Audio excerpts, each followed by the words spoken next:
Tudo bem com vocês? Seja bem-vindo a mais uma aula do professor Maurício e hoje a gente vai falar da crise no Líbano. É um país que é um verdadeiro barril de pólvora, ele já passou por algumas crises econômicas, por guerras civis, ele tem como bastante rivalidade com a Síria, que é outro país que também está numa guerra civil, e também tem uma rivalidade muito forte com o Estado de Israel, ou seja, é um país que já vive um conflito há anos.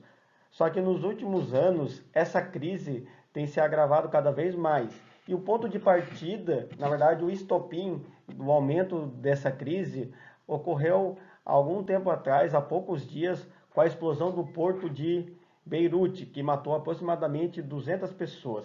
Mas para a gente entender um pouco desse país, a gente precisa então entender um pouco alguns conceitos e contextualizar o porquê dessa crise. Então, a explosão no porto de Beirute matou aproximadamente 200 pessoas.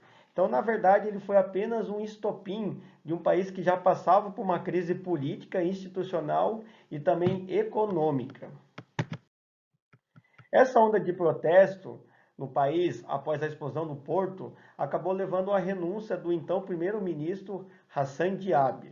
O presidente do Líbano, Michel Aoun, aceitou a sua renúncia, desde que o premier continuasse como ministro interino até a formação de um novo governo.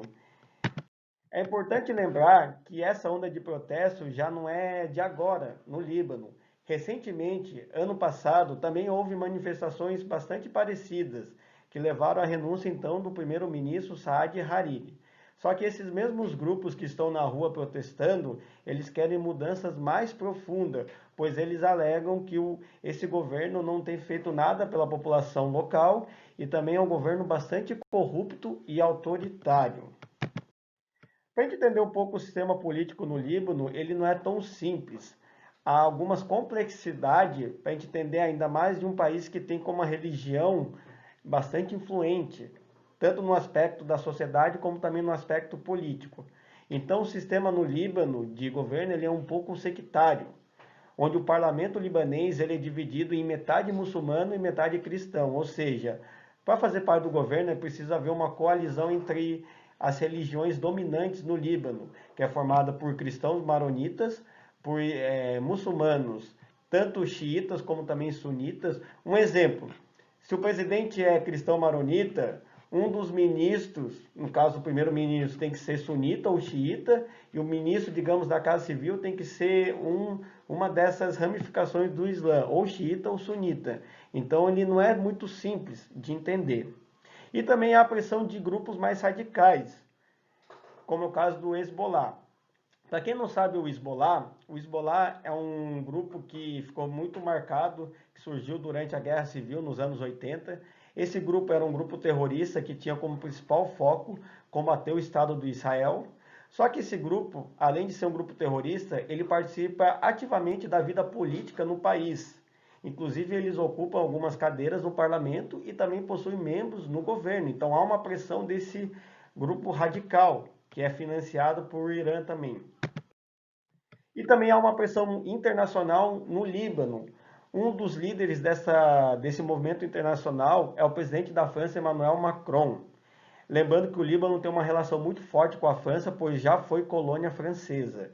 Macron sugere que o Líbano chegue a um governo de unidade nacional, suprapartidário, independente das influências políticas e religiosas.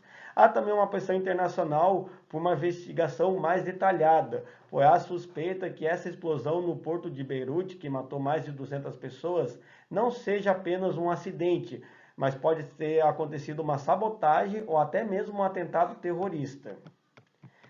Além da crise econômica e a crise provocada por essa explosão terrível, o Líbano já há algum tempo vem passando por uma grave crise econômica e humanitária. Para vocês terem uma ideia, o desemprego atinge pelo menos 30% de sua população adulta. Enquanto isso, o país que possui aproximadamente 6 milhões e 500 mil pessoas, dessas 6 milhões e 500 mil pessoas que vivem no Líbano, 4 milhões delas estão em situação abaixo da linha da pobreza. Então, para a gente entender um pouco dessa complexidade, o Líbano passa por uma crise política, uma crise humanitária e também uma crise econômica. Então, um verdadeiro caos. A gente não sabe o que pode acontecer após essa explosão, só que o principal temor da comunidade internacional é que o país possa passar por uma guerra civil igual ao seu vizinho, a Síria. Então a gente precisa entender o que vai acontecer após essa explosão, o que haverá a seguir. Espero que vocês tenham gostado do canal e gostado da aula. Dê seu like no vídeo e qualquer dúvida estarei à disposição. Um abraço a todos e fiquem com Deus.